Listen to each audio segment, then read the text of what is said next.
Hi friends, ನಮಸ್ತೆ ಎಲ್ರಿಗೂ. Welcome to Akash kitchen.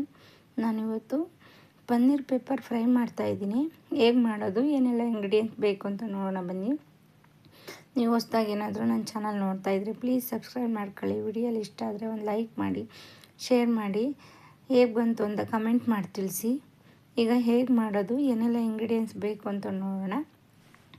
ಒಂದು ಪ್ಯಾನ್ ಇಟ್ಕೊಂಡಿದ್ದೀನಿ, ಸ್ಟವ್ ಹಚ್ಚಿ ಒಂದು 2 ಸ್ಪೂನ್ ಪೆಪ್ಪರ್ ಸೇರಿಸ್ಕೊತಾ ಇದ್ದೀನಿ. ಕಾಳು ಮೆಣಸು, ಸ್ವಲ್ಪ ಜೀರಿಗೆನೂ ಸೇರಿಸ್ಕೊಂಡು ಚೆನ್ನಾಗಿ ಫ್ರೈ ಮಾಡ್ಕೊತೀನಿ.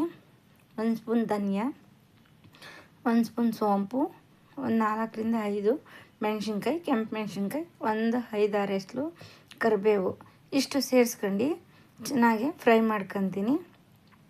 ಸಿಮ್ಮಲ್ಲಿ ಇಟ್ಕೊಂಡು ಫ್ರೈ ಮಾಡ್ಕೊಳ್ಳಿ, ಹೈ ಫ್ಲೇಮಲ್ಲೆಲ್ಲ ಇಟ್ಕೊಳಕ್ಕೆ ಹೋಗ್ಬೇಡಿ. ನೋಡಿ, ಇದನ್ನು ಇವಾಗ ನಾನು ಫ್ರೈ ಮಾಡ್ಕೊತಾ ಇದ್ದೀನಿ. ಚಪಾತಿಗೆಲ್ಲ ಸೂಪರಾಗಿರೋ ಕಾಂಬಿನೇಷನ್ ಇದು. ಏನಾದರೂ ಫೀವರ್, ಜ್ವರ ಬಂದಾಗ ಬಾಯಿ ಕೆಟ್ಟೋಗಿದೆ, ಏನೂ ತಿನ್ನಬೇಕು ಅಂತ ಅನ್ಸೋದಿಲ್ಲ, ಬಾಯೆಲ್ಲ ಸೆಪ್ಪೆ ಸೆಪ್ಪೆ ಅಂದಾಗ ಈ ರೀತಿ ಒಂದು ಸಲ ಟ್ರೈ ಮಾಡಿ. ಸೂಪರಾಗಿರುತ್ತೆ, ಸೂಪರಾಗಿ ಕೂಡ ಬರುತ್ತೆ ರೆಸಿಪಿ ಇದು. ತುಂಬ ಈಸಿಯಾಗಿ ಆಗುವಂಥ ಟೈಮ್ ತುಂಬ ಟೈಮ್ ಏನು ತಗೊಳಲ್ಲ. ಜಸ್ಟ್ ಒಂದು 20 ನಿಮಿಷದಲ್ಲಿ ಇದನ್ನು ರೆಡಿ ಮಾಡ್ಕೊಬೋದು. ಈ ಮಸಾಲೆ ಮೊದಲೇ ಮಾಡಿಟ್ಕೊಂಡಿದ್ರೆ ಸ್ವಲ್ಪ ಬೇಗ ಆಗೋಗುತ್ತೆ. ನೋಡಿ, ಆಗಿದೆ. ಇದು ಒಂದು ಪ್ಲೇಟಿಗೆ ಸೇರಿಸ್ಕೊತಾ ಇದ್ದೀನಿ. ತಣ್ಣಗಾಗಲಿ ಅದು ಸ್ವಲ್ಪ. ಈಗ ಇನ್ನು ಅದೇ ಪ್ಯಾನ್ಗೆ ಎಣ್ಣೆ ಸೇರಿಸ್ಕೊಂಡಿದ್ದೀನಿ. 3 ಸ್ಪೂನು ಎಣ್ಣೆ ಬಿಸಿ ಆಗಿದೆ. ಈರುಳ್ಳಿ ಸೇರಿಸ್ಕೊತಿದ್ದೀನಿ. ಒಂದು ದಪ್ಪ ಈರುಳ್ಳಿನ ಕಟ್ ಮಾಡಿ ಈ ಥರ ಸಣ್ಣದಾಗಿ ಕಟ್ ಮಾಡ್ಕೊಂಡು ಸೇರಿಸ್ಕೊಂಡು ಚೆನ್ನಾಗಿ ಫ್ರೈ ಮಾಡ್ಕೊತೀನಿ. ಈರುಳ್ಳಿನೂ ಅಷ್ಟೇ ಹಸಿ ಸ್ಮೆಲ್ ಹೋಗಬೇಕು, ಅಲ್ಲಿವರೆಗೂ ಚೆನ್ನಾಗಿ ಫ್ರೈ ಮಾಡ್ಕೊಳ್ಳೋಣ. ನೋಡಿ, ಇದು ಚೆನ್ನಾಗಿ ಫ್ರೈ ಆಗಿದೆ. ಇದು ಸ್ವಲ್ಪ 1 ಸ್ಪೂನಷ್ಟು ಉಪ್ಪು ಸೇರಿಸ್ಕೊತಾ ಇದ್ದೀನಿ. ಉಪ್ಪು ಸೇರಿಸ್ಕೊಂಡ್ರೆ ಈರುಳ್ಳಿ ಬೇಗ ಬೇಯುತ್ತೆ ಅನ್ನೋ ಕಾರಣಕ್ಕೆ ಈಗ ಉಪ್ಪು ಸೇರಿಸ್ಕೊತಾ ಇರೋದು. ಆಮೇಲೆ ನಿಮ್ಗೆ ನೋಡಿಬಿಟ್ಟು ಉಪ್ಪು ಬೇಕಂದರೆ ರುಚಿ ನೋಡಿ ಉಪ್ಪು ಸೇರಿಸ್ಕೊಳ್ಳಿ. ಒಂದು 4 ಮೆಣಸಿನ್ಕಾಯಿನ, ಹಸಿರು ಮೆಣಸಿನ್ಕಾಯಿ ಈ ಥರ ಸೀಳ್ಕೊಂಡು ಉದ್ದುದ್ದಕ್ಕೆ ಸೀಳ್ಕೊಂಡು ಹಾಕೊಂಡಿದ್ದೀನಿ. ಈಗ ಒಂದು ಕಡ್ಡಿ ಕರಿಬೇವು ಸೇರಿಸ್ಕೊತಾ ಇದ್ದೀನಿ. ಅದನ್ನು ಸೇರಿಸ್ಕೊಂಡು ಚೆನ್ನಾಗಿ ನಾನು ಇವಾಗ ಫ್ರೈ ಮಾಡ್ಕೊತೀನಿ. ಈಗ ನಾನು ಒಂದು ಕ್ಯಾಪ್ಸಿಕಮ್ನ ಸಣ್ಣದು ಕಟ್ ಮಾಡಿ ಇಟ್ಕೊಂಡಿದ್ದೆ. ನೋಡಿ, ಇದು ತಣ್ಣಗಾಗಿದೆ. ಇದನ್ನು ಇವಾಗ ಪೌಡ್ರ್ ಮಾಡ್ಕೊಂಬರ್ತೀನಿ. ನೋಡಿ, ಒಂದು ಕ್ಯಾಪ್ಸಿಕಮ್ನ ಸಣ್ಣದಾಗಿ ಕಟ್ ಮಾಡಿ ಇಟ್ಕೊಂಡಿದ್ದೆ ನಾನು, ಅದನ್ನು ಸೇರಿಸ್ಕೊತಿದ್ದೀನಿ.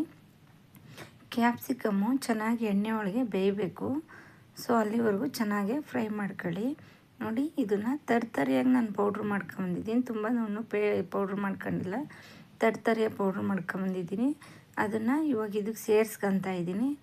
ಒಂದು 1/4 ಟೇಬಲ್ ಸ್ಪೂನು ಅರಿಶಿನ, ಅದನ್ನು ಸೇರಿಸ್ಕೊಂಡು ಚೆನ್ನಾಗಿ ಫ್ರೈ ಮಾಡ್ಕೊತಾ ಇದ್ದೀನಿ. ಇದು ಪನ್ನೀರೇನು ತುಂಬ ಹೊತ್ತು ಬೇಯಿಸ್ಬೇಕಂತ ಏನಿಲ್ಲ, ಪನ್ನೀರ್ ಬೇಗ ಬೇಯುತ್ತೆ. ನಾನು ಪನ್ನೀರನ್ನ ಸಣ್ಣದಾಗಿ ಕ್ಯೂಬ್ಸ್ ಥರ ಕಟ್ ಮಾಡಿ ಇಟ್ಕೊಂಡಿದ್ದೆ. ನಿಮಗೆ ಬೇಕಂದರೆ ದಪ್ಪದಾಗಿ ಕಟ್ ಮಾಡ್ಕೊಳ್ಳಿ. ನಾನು ಯಾಕೆಂದರೆ ಚಪಾತಿಗೆ ಸೈಡ್ ಡಿಶ್ಗೆ ಸೂಪರಾಗಿರುತ್ತೆ ಇದು, ಆ ಕಾರಣಕ್ಕೆ ನಾನು ಸಣ್ಣದಾಗಿ ಈ ಥರ ಕಟ್ ಮಾಡಿ ಇಟ್ಕೊಂಡಿದ್ದೆ. ಇನ್ನೊಂದು, ಯಾವುದೇ ಕಾರಣಕ್ಕೂ ನೀರು ಮಾತ್ರ ಸೇರ್ಸೋಕ್ಕೆ ಹೋಗಬೇಡಿ. ಇದೀಗಿದ್ದರೆ ತಿನ್ನೋಕ್ಕೆ ಚೆನ್ನಾಗಿರುತ್ತೆ. ಸೊ ಪನ್ನೀರ್ ಸೇರಿಸ್ಕೊಂಡು ಚೆನ್ನಾಗಿ ಫ್ರೈ ಮಾಡ್ಕೊತೀನಿ.